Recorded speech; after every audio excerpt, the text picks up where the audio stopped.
तो जय हिंद दोस्तों। तो आज हम एक केमिस्ट्री कंसेप्ट क्लियर करने वाले हैं जो हम लोगों को बार बार एनसीईआरटीज और एससीईआरटी में लिखने के लिए मिलेगा। जिससे आइसोटोप्स हो जाएंगे, आइसोबार्स हो जाएंगे, आइसोटोन्स हो जाएंगे, आइसोडियाफर्स हो जाएंगे। ये हर जगह आप लोगों को इस एग्जाम्स में देखने के लिए मिलेगा। तो सबसे पहले अगर हम ध्यान देते हैं तो देखिए, ये समझिए कि एक्स कोई एक एलिमेंट है, एक्स कोई एक एलिमेंट है। तो जो ए है, ए होता है एटॉमिक मास नंबर, और जो जेड है, जेड होता है एटॉमिक नंबर। तो जहाँ जहाँ पे अभी आप लोगों को क्या मिलेगा, जेड मिलेगा, इसका मतलब वहाँ पे आप लोगों को एटॉमिक नंबर दिखाई देगा।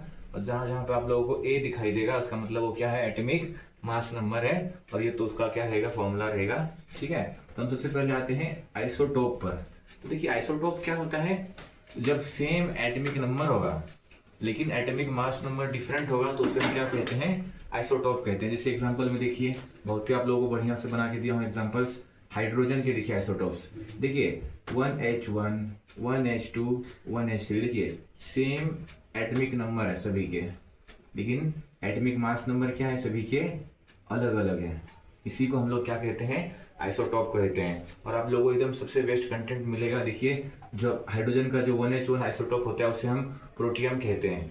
जो सेकंड वाला होता है उसे हम ड्यूटेरियम कहते हैं, और जो थर्ड वाला है उसे हम ट्रिशियम कहते हैं। ठीक है, तो आप लोगों को ध्यान देना पड़ेगा। और देखिए, और बहुत ही बढ़िया आप लोगों को बताया जा रहा है कि जो थर्ड वाला आइसोटॉप है उसे हम जो ट्रिटियम कहते हैं, इसे रेडियो एक्टिव है। 1 और 2 जो आइसोटोप है हाइड्रोजन, उसके रेडियो एक्टिव नहीं है। थर्ड वाला जो है वो एक रेडियो एक्टिव है। और देखिए आपको ये कहाँ पूछा गया है, ये सीडीएस के एग्जाम में पूछा गया है, जो कि माना जाता है कि बहुत ही बड़ा एक हार्ड एग्जाम जो कि यूपीएससी कंडक्ट करती है। तो उनके 2020 में इस एग्जाम को क्वेश्चन पूछा गया था कि ऐसा कौन सा हाइड्रोजन का आइसोटोप है जो कि क्या है, एक रेडियो एक्टिव है। तो थर्ड जो है हाइड्रोजन का 1H3 जो है वो क्या है, एक रेडियो एक्टिव है।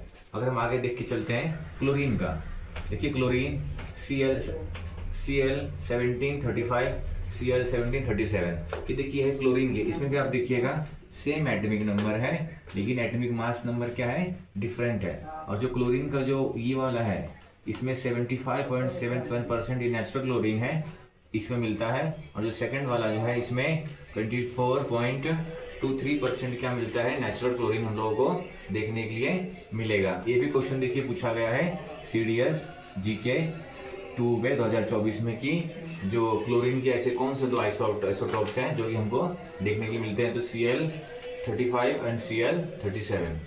आगे चलते हैं हम लोग। सेकंड जो है ये है आइसोबार। आइसोबार क्या होता है, जब सेम मास नंबर होगा लेकिन एटॉमिक नंबर क्या होगा, डिफरेंट होगा, उसी को हम लोग क्या कहते हैं, आइसोबार कहते हैं। एग्जांपल में देखिए क्या है, 18, 19 और 20। ये देखिए आर्गन है, ये है पोटेशियम है, और ये कैल्शियम है। इन सब के एटॉमिक नंबर देखिए अलग अलग है, लेकिन इन सबके जो एटॉमिक मास नंबर है वो सबके सब क्या है, सेम है। ठीक है, तो ध्यान देना पड़ेगा, एटॉमिक जो मासेस जो है सबके सेम है, एटॉमिक नंबर सबके अलग अलग हैं। तो ऐसे जो कंसेप्ट आता है, सेम मास नंबर ये वाले लेकिन डिफरेंट एटॉमिक नंबर ये नीचे वाले, तो इसी को हम लोग क्या कहते हैं, आइसोबार कहते हैं। और ये आप लोगों को कहाँ पूछा गया है, तो CHSL गवर्नमेंट एग्जाम 2020 में आपको ये पूछा गया है, ये क्वेश्चन बहुत ही जरूरी है। आगे हम देखते हैं, ये है आइसोटोन। आइसोटोन क्या होता है, इसमें सेम नंबर ऑफ न्यूट्रॉन, इसमें जो न्यूट्रॉन की संख्या जो होती है, जो कि क्या होती है, एकदम पूरा सेम देखने के लिए मिलेगा। इसे हम कैसे निकालते हैं, लेकिन एटॉमिक नंबर और एटॉमिक मास नंबर आपको क्या देखने के लिए मिलेगा, अलग अलग देखने के लिए मिलेगा। इसे हम बहुत बारीकी से समझेंगे। देखिए तो ये है कार्बन, ये है नाइट्रोजन और ये है ऑक्सीजन। कार्बन का नंबर है एटॉमिक नंबर 6, इसका 7 और इसका 8। लेकिन इसके नंबर देखिए आप, इसके एटॉमिक मासेस है 14, 15 एंड 16।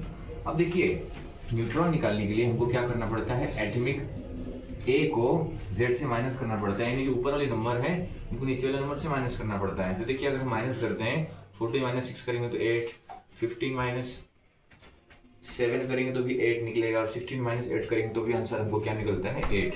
इसी को हम लोग कहते हैं आइसोटोन। आइसोटोन क्या होता है, सेम नंबर ऑफ न्यूट्रॉन, लेकिन एटॉमिक नंबर और एटॉमिक मास नंबर क्या होना चाहिए आप लोगों का, अलग अलग होना चाहिए। देखिए जिसे आप लोगों को देखने के लिए मिल रहा है, इसमें हमको ये सब टॉपिक्स, ये फॉर्मूला निकाल के करना पड़ता है, निकालना पड़ता है। और हम आगे चलते हैं, एक होता है आइसोडाइफर्स। इसमें क्या होता है, difference between neutron and proton is same, इसमें डिफरेंस न्यूट्रॉन का और प्रोटॉन का सेम सेम होता है, और फिर इनकी जो आइसोटोपिक वैल्यू जो होती है वो एक्सेस होती है। हम एक एग्जांपल से समझते हैं। तो अगर हम आगे बढ़ते हैं, यहाँ पर लिखा है आइसोडिएफर्स। आइसोडिएफर्स मतलब क्या होता है, difference between neutron and proton is same. देखेंगे अगर हम यहाँ पर एग्जांपल के थ्रू देखेंगे, देखिए यहाँ पर यूरेनियम है और यहाँ पे थोरियम है।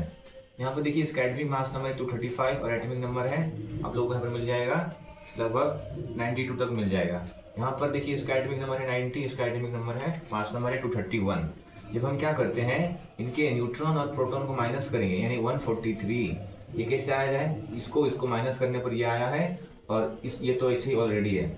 इस दोनों को जब आप निकालिएगा तो आंसर आपको 51 आता है। ऐसे ही इस संख्या को इस संख्या से घटाने पर आपको ये संख्या मिलेगी, और ये जो है 90 ऐसे ही यहाँ पर रखना है, तो आप लोग आंसर जो फिर से सेम आएगा वो कहेंगे हम उसको 51। तो ये जो वैल्यूज रहते हैं इसे हम कहते हैं आइसोडिएफर्स। हर जगह आप लोगों को बार बार एक वर्ड मिल रहा है आइसो आइसो आइसो।